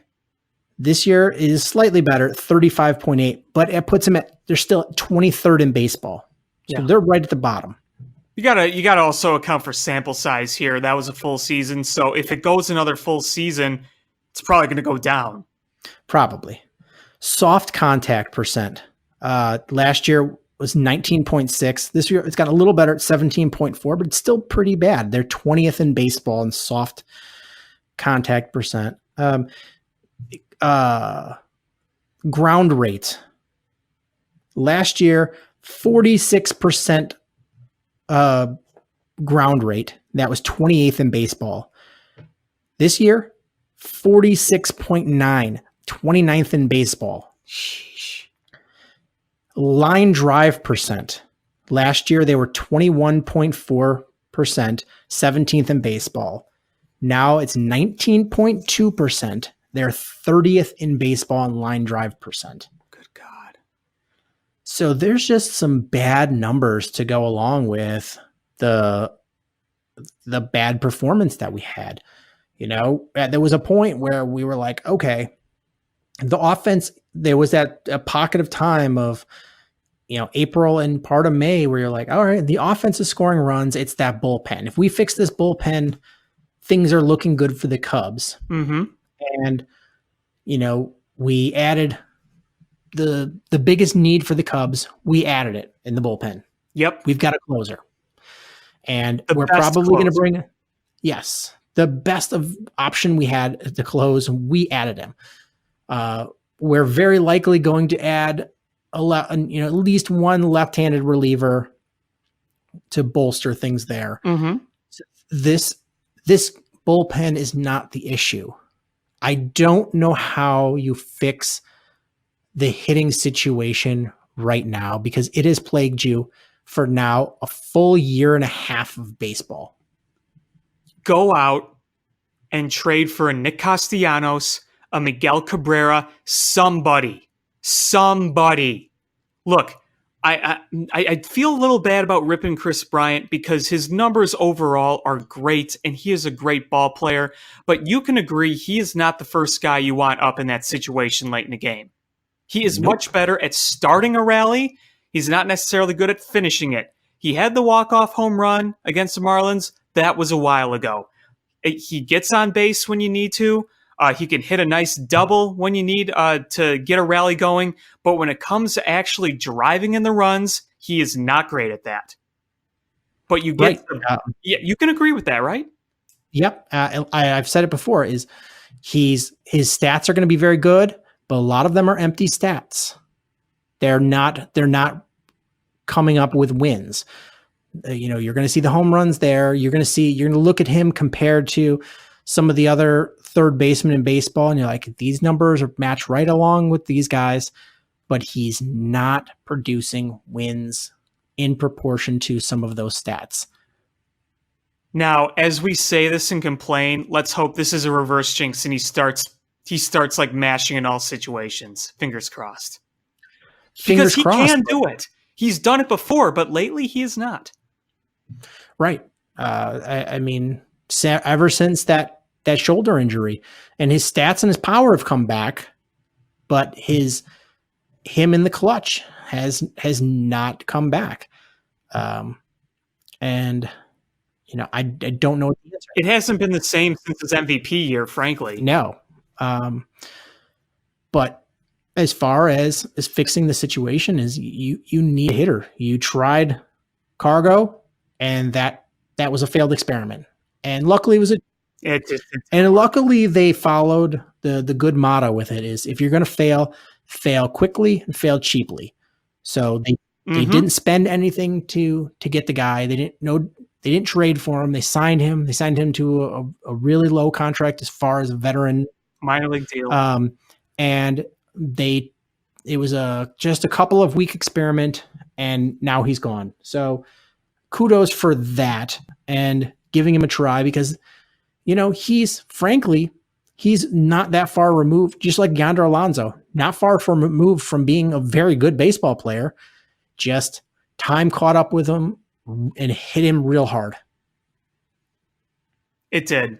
I mean, he was already released by the Cleveland Indians. The bat was slow. He couldn't catch up to any fastball. Sucked to see because I like Cargo, but it was clearly not working. But if you want to talk about like Yonder Alonso, that is absolutely nothing compared to Daniel Descalso. And I hate to see it because I like the guy a lot, but oh my God. Yeah. Oh my God. And there's a name that you brought up. I can't remember if it was last week or the week before, Whit Merrifield. And I think he would really help the Cubs, but I don't see any way the Cubs can get him. No, he's going to be too expensive. That's why I think you could look more at a Neil Walker type. He's having a great season with Miami. Neil Walker's very familiar with Wrigley Field. He played all those years on the Pirates. He played at Wrigley Field. He's got some decent pop. He's got some decent OBP over his career. It's very good this year. You can get him for incredibly cheap. That would solidify a second base position that is not solidified right now. I think there's a guy you could go after. Melky Cabrera can hit you some line drives, not strike out a lot. That could be an option. Nick Castellanos would be a great platoon guy to hit against lefties. I mean, right now, just everything outside the main core, it's just not cutting it. It's just not. No, I mean, you really, I hate to say this because I really like Albert Almora. He's terrible at hitting. Yes. He's terrible. He's a great fielder. And he seems like a great guy. He just sucks as a hitter. Yes. And, I really would love to have Whit Merrifield. But that guy, the Kansas City Royals know what they have in him. And they know not only do they know what they have in his talent, and the desire to get him from them, and then also the contract that he has. He's like 4 years, $16 million or something ridiculous. Is they know that they can ask for the sky for him. And if they don't trade him this offseason, guess what? Before the trade deadline, they will trade him in the offseason, and they'll get what they want. We look what, there's other situations where that's happened around the league. This isn't a rental situation. You're getting this guy for several years. So, the Cubs would have to really pony up, and I just don't know what they would give. I don't think Kansas City wants Addison Russell, Albert Almora, and Ian Happ. No. They'd want Adbert Alzolay. They'd want Nico Horner. I think Alzolay and Horner are the two prospects that you really don't want to let go of. No, I don't think they're going to be part of your future. Yeah, you're the Cubs. At some point, you can't afford to trade the cupboard empty. It's pretty empty right now. But at some point, you've got to restock your major league roster with guys, and you just don't have anybody. You look at a trade you made to get Mike Montgomery. You remember who they gave up for Mike Montgomery? Dan Vogelbach. What is he doing this year? Mashing. Playing in the All-Star game. Still don't regret that trade one bit, but... No, I don't. But it's just, it's another one of those things is, it's, you just get tired of trading everybody from your minor league system. And, I understand why they did things, but it's at some point it just becomes detrimental because you can't, you're already at capacity for what you can spend on the major league level. And you've still got a lot of holes to fill. A lot of holes. That's what's frustrating about this. There are so many holes to fill with a great core around you. Cole Hamels getting injured sucks because he's your best guy. Luckily, you have Kyle Hendricks coming back, but your rotation's been very up and down. On paper, it's very good, but it's had some great stretches. It's had some bad stretches. I mean, my biggest thing is the lack of production from the depth. And it's just over and over. You see the same damn thing every day. How many times do we see the first two guys get on, they don't score? It's every day we see that crap. Every stinking day. And there's the situation where, you had, what was it? Baez on third and Contreras on second. And was it Alzolay batting? Oh God! Oh, that might have been the worst play I've ever seen. And you know what? That sucked, and you don't expect it from the guys that happened to. But I feel on some level they are pressing because they know the team is struggling scoring runs, and they're trying to make things happen with magic. And it at that time ended up falling. What's 2 steps past falling flat on your face? I don't. Is it falling flat on your face on white dog poop? I don't know. It was something along those lines because that was bad. And this team really is pressing. They're not hitting with runners in scoring position. And I know there's people that will argue that's not real stat, but guess what? Yes, it is. It may not is being able to. It may be. Yeah, being able to hit in the clutch is absolutely a thing. Yes. And there's guys that can do it and guys that cannot. And right now the Cubs are full of a team.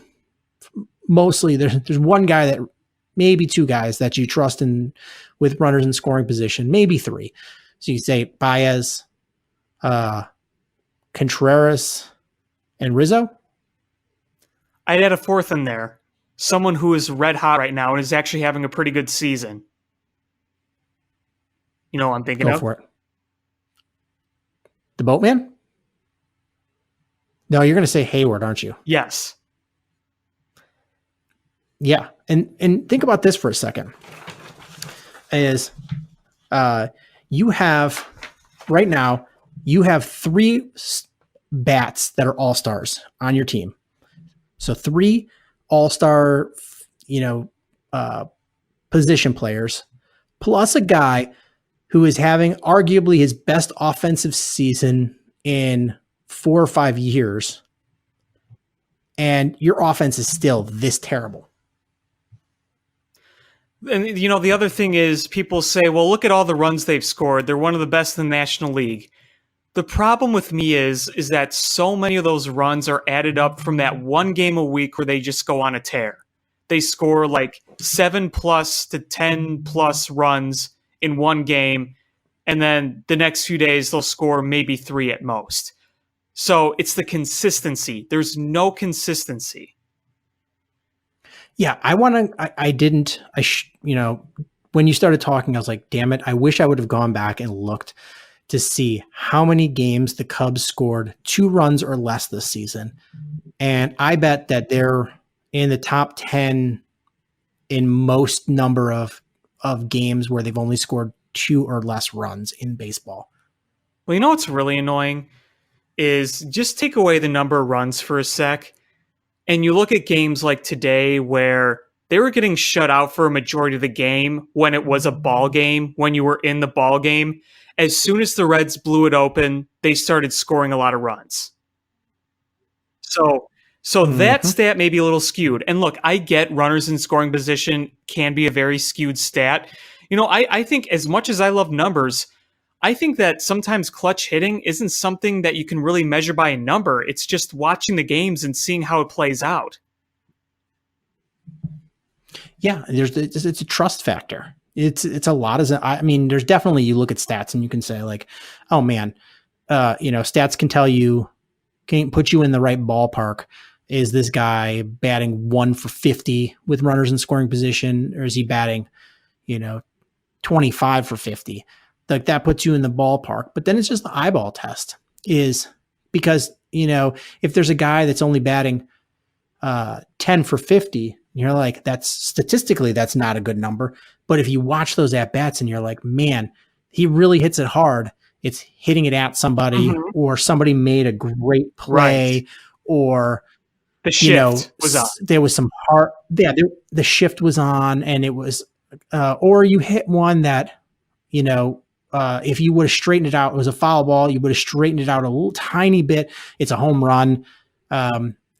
You kind of watch those at bats, and they tell more of the story. But, for the most part, is the Cubs are striking out a lot in those positions. Strikeout, ground out, strikeout, ground out, or weak pop up. Yeah, they're not even getting, when you've got a guy on second or third, they're not even getting sacrifices to move them over.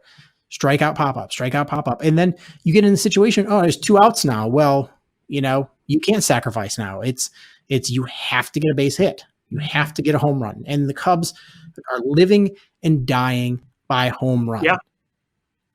And I wonder how they fare with other teams as far as what % of their runs are scored off of home run. Yeah, that's a good question. It's some of these stats we talk about may not look as bad as we think they are. We just see it on a regular basis. But my whole point is that they continue to suffer from the same issue day after day with all these frustrating losses.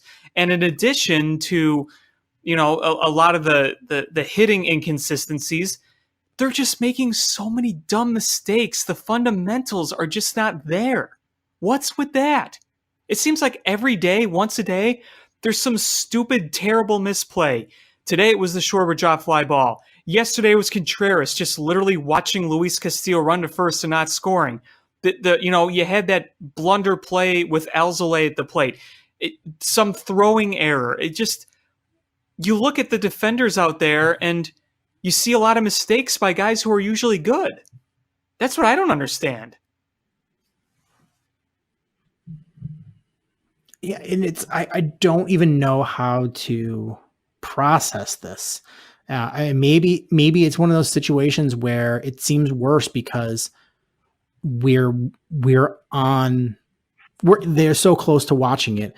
If we took a step back, from a casual fan or a national type person and got a perspective, but I don't know if we're too close, but I can't figure out what the solution here is. And Jed and Theo have to be seeing what we're seeing. They're not stupid people. They have to be seeing what they're seeing. And I wonder how they process this information. What are they going to do with Daniel Descalso? Are they going to try to get him better? Or are they going to say, look, we got to make a move here? I don't know. Who are they going to go get? I don't know. Worse than bad. I mean, he's been bad. Probably one of the worst in baseball. I mean, it's to the point where you're starting Addison Russell all the time. And you know what we think about Addison Russell? Oh, brother, this guy stinks! Right on. Right on. And what sucks is that lately, he's not coming up big with runners on. When runners on, he needs to drive in a run. He does absolutely nothing.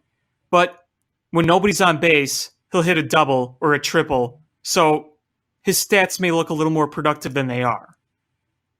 And Theo and Jed will say, oh, yeah, see, look, he's doing better. Da, da, da. Maybe I just hate him so much that I find every excuse to hate on him, which I think is fair. But also, either way, Addison Russell is not nearly the guy you thought you once were. So second base is just kind of a carousel of blah right now. I just, it's so infuriating to watch because this is definitely a winnable division. This isn't like last year where, you saw even though you were winning the division, you saw the Brewers had a full head of steam and were barreling down for you. This year, the Brewers are really struggling. That pitching is not good.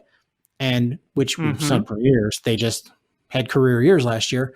But exactly. that team is very flawed. The Cardinals are very flawed.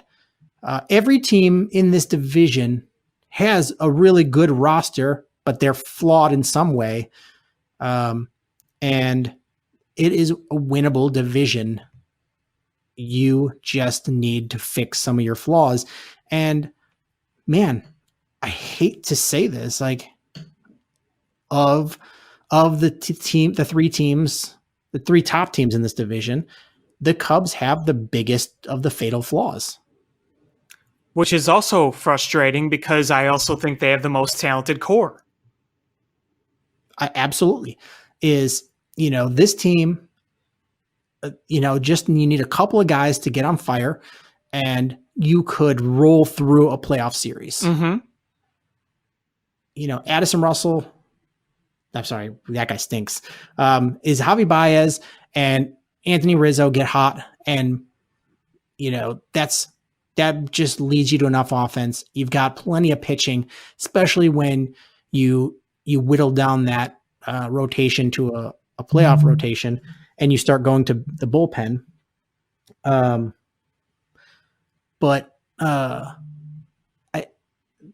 thing is to get to the playoffs and, you've got to get somebody on fire. You got to get somebody on base so the guy on fire can drive him home.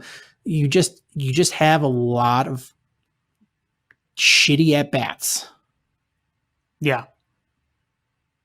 And the approach at the plate is shitty. And the ability, they get a lot of runners on base. They do. I bet the Cubs are top 7 in baseball in number of base runners. And just the amount of bullshit that happens where they can't score those runs is infuriating. I mean, it's not just, they had a bad couple of games. They didn't score those runs. It's you get guys on and you're like, how do you have runners on second and third with nobody out and can't get anyone home? Yeah, I mean, there are 335 on base as a team. That's 8th best in baseball. Yeah, no, it's like, look, the other day they ended up winning 6-1 or 6-0 because of that grand slam by Baez, but they had bases loaded, nobody out, and they didn't score within like 5 minutes. It was over. It was done. It's just frustrating. You're like, how do you not know how to manufacture a run? If you got a guy on a second and third, is hit the ball the opposite way. Just make contact and fly out to the outfield. Score the run. Just don't strike out. Don't ground out into a double play. Don't hit it back to the pitcher where he stops the runner from at third from going home and still throws you out at first. Like, just make contact. Yeah, I think that's Hell, I would if you've got Javi Baez, Wilson Contreras, or Jason Hayward on third. I'm fine if you just do a hard bunt down the line. sure. Is just hard bunt it, score that run, and then force the defender to either try to go home to tag him out, knowing that three really good fast guys with good base running skills are coming home with good jumps, or try to make that play at first. Is force them into tough situations. Don't strike out. Or even worse is, this is a Cubs type of thing, is somebody strikes out, then somebody walks, then somebody hits into a double play, and you're like, God damn it. They scored no runs. They had the bases loaded. The double play ball has really plagued them lately, but again, it seems like they're hitting a lot of balls on the ground the past few weeks. Well, their ground rate is their bottoms in baseball, so. If you want to look at their offense the past month, past 30 days, their WRC plus as a team is 88. That's 22nd in baseball. That's not desired. Nope. Their on-base percentage is 22nd at 310. Their average is 241, just a batting average, flat old batting average. Hits to at-bats, 24th. Their slugging, let's see where that is. 21st, 416. This isn't just something that's been going on a week. It's been going on longer than that. You see where the problems are. And it gets tiring. It really does. Because you know that this team can be better. And you get frustrated that the front office thought that this depth was okay when you could have gotten better for pretty cheap. You could have gotten Jose Iglesias on a minor league deal. He would have been more productive. You could have gotten Derek Dietrich. He would have been more productive. It's really frustrating. And to say the Cubs are bad is obviously silly. They're not bad. But if you look at what they've been the past month, maybe two, since they were really hot, they're just meh. They're not the worst. They're not the best. They're clearly not bad team, but they, for the amount of talent that they have, if you're going on some sort of sliding scale with the amount of talent they have, they are way big underachievers. There's teams that are just bad and they have no talent. Kansas City, Baltimore, those are bad teams with no talent. The Cubs have a lot of talent, and they're just underperforming. And the other thing is your biggest boppers are all doing very well. Brian is having despite the clutch numbers we kind of bitched about, he's still having a very good season. In All-Star season, the numbers are very, very good. He's a good ball player. He's having a good season just across the board on the stats. Rizzo's having a good season. He's been ice cold lately, but overall good season. In fact, I think him being ice cold lately probably cost him an All-Star nod. Baez and Contreras are starting the All-Star game. They're having good seasons. Jason Hayward's having a very solid season, but look, the guys around him aren't giving you much. Kyle Schwarber could hit 35 home runs this year, but the on-base percentage is way down. The fielding, I think, has taken a step down. So you have that. And then you have Russell.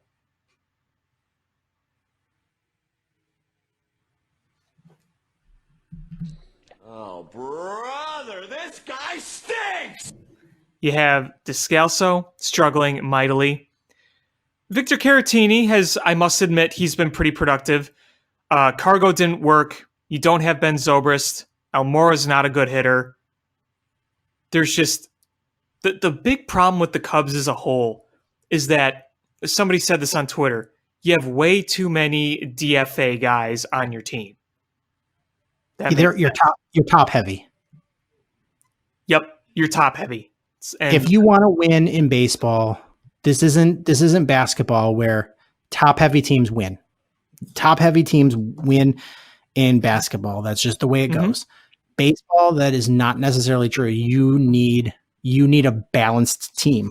You need to be able to have good production from unlikely candidates.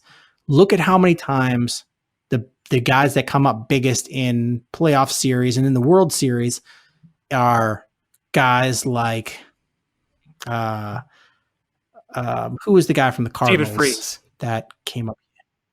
David Freese. There's probably several. Then there's his wife is the voice of Ahsoka Tano on Star Wars. No idea. Oh my God. I mean, remember Cody Ross and like Aubrey Huff had big moments for the Giants back in 2010. You had David Eckstein. David Eckstein. There you go. His wife Ashley Eckstein was Ahsoka Tano's voice. Oh, I didn't know that. Yeah, so I did not know that. I met her once, and David Eckstein was standing there, and I was just like, "I'm a Cubs fan. I can't like you, but you see," he's like, "That's all right." He's like, I played for the Cardinals. I can't like you either. Yeah. But yeah, so unlikely guys come through big. Not saying when the Cubs won the World Series, not saying he was unlikely because he's a very good baseball player and under big contract, but compared to the players that you would have the expectation of being the best, Ben Zobrist was the MVP of the World Series. Yeah. So you need some of these other guys to be good too.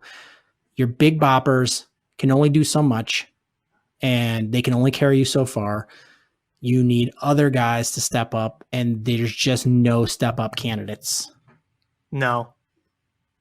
It's really too bad that the Cubs couldn't win a series in Cincinnati where Jason Hayward absolutely raked.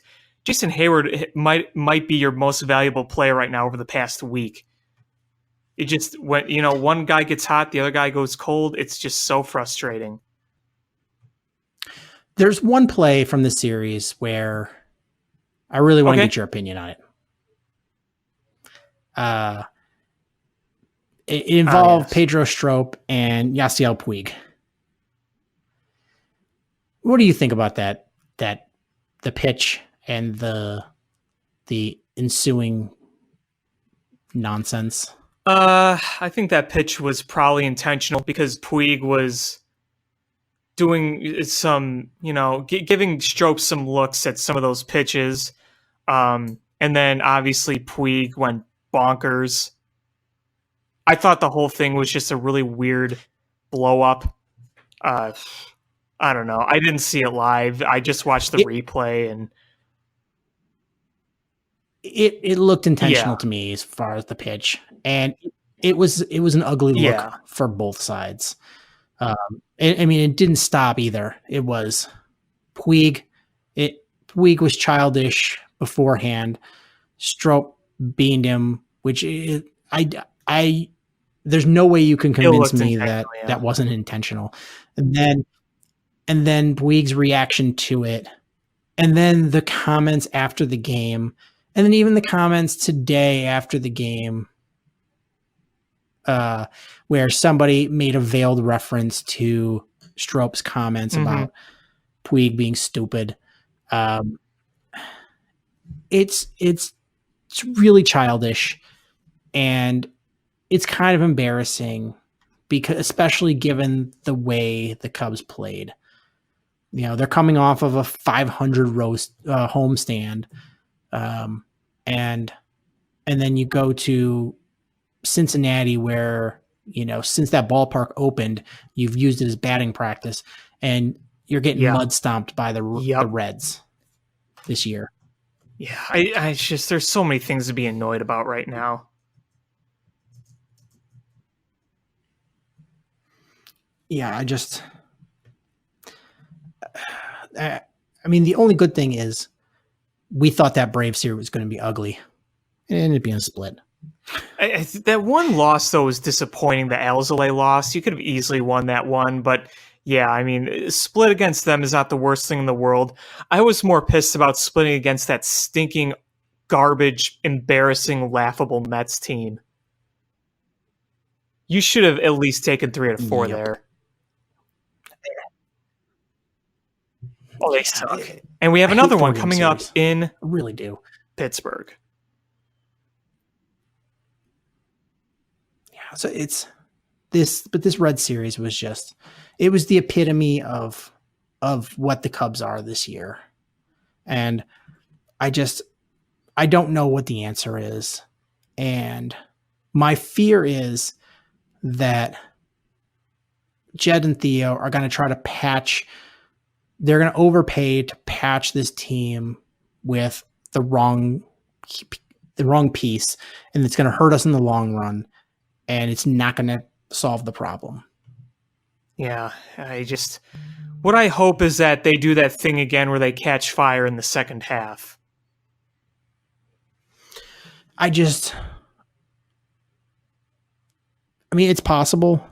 It's what is going to be the cog that does that? You're going to have to. Who's going to be, if you don't make a move, who is the one that's going to step up? I mean, Hayward is hitting well. Rizzo, Baez, Bryant, Contreras have good stats. Is it going to be Russell? Is it going to be Bodie? Is it going to be Schwarber? Is it going to be Almora? Who's going to be the next guy that you know takes that step and really pushes you over the edge to be a winning ball club? I don't know.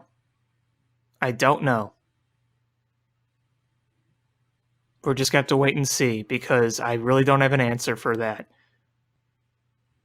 Maybe Hayward's going to keep this up and continue to mash and be part of this. I mean, he's already exceeded his home run total as a Cub by 2 so far. I think he's got 14 now.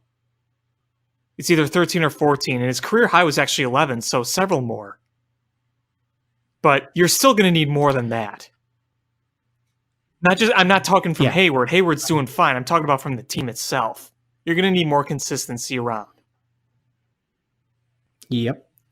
Wow, I just felt like we spent like the last half hour just bashing the Cubs, who are tied for first place. It's kind of funny when you think about it. Well, the thing is, we got caught up by a team. We got caught from behind by a team that is having pitching woes and just went 13-13 in the month of June, and they caught up to us. So that's where the frustration comes. And it's not about the expectations we have as the Cubs have been elevated. So we look at this as, I would say, World Series or bust. At this point, yeah.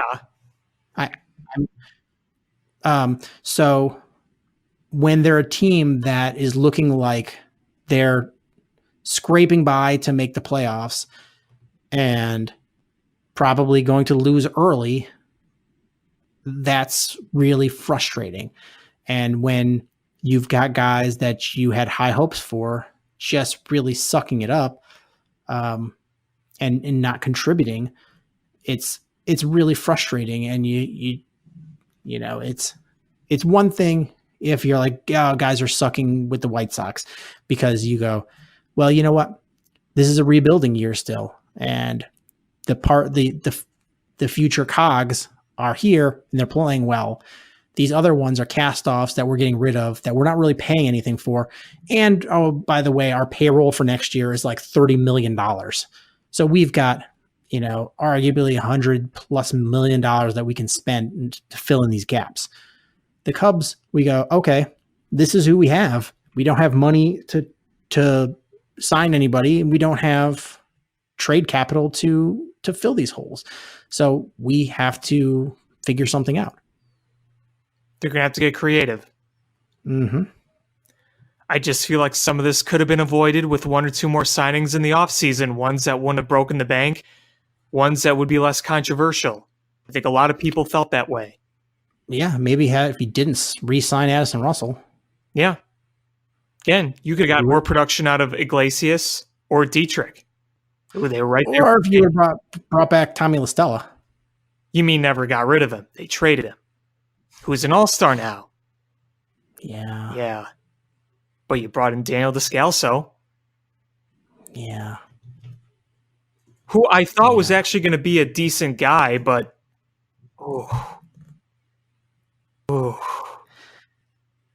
So, Daniel Descalso, since May 1st, has 8 hits. 2 months worth of at-bats. He has 8 hits. He has a WRC plus less than John Lester. John Lester has a higher WRC plus than Daniel Descalso.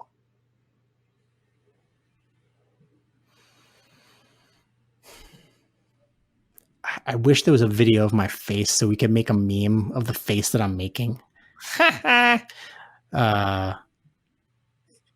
It is like, you probably don't remember these commercials of bitter beer face, but it's that face I'm making of I just drank some skunky beer and that somebody farted into the can. Sounds awful. Yeah, that's the face I'm making. I'm making the face like Buttercup pooped in my shoe. And I stepped in it. Yeah, my shoe was full of poop and chaw. Ew. After eating your Spice Garden.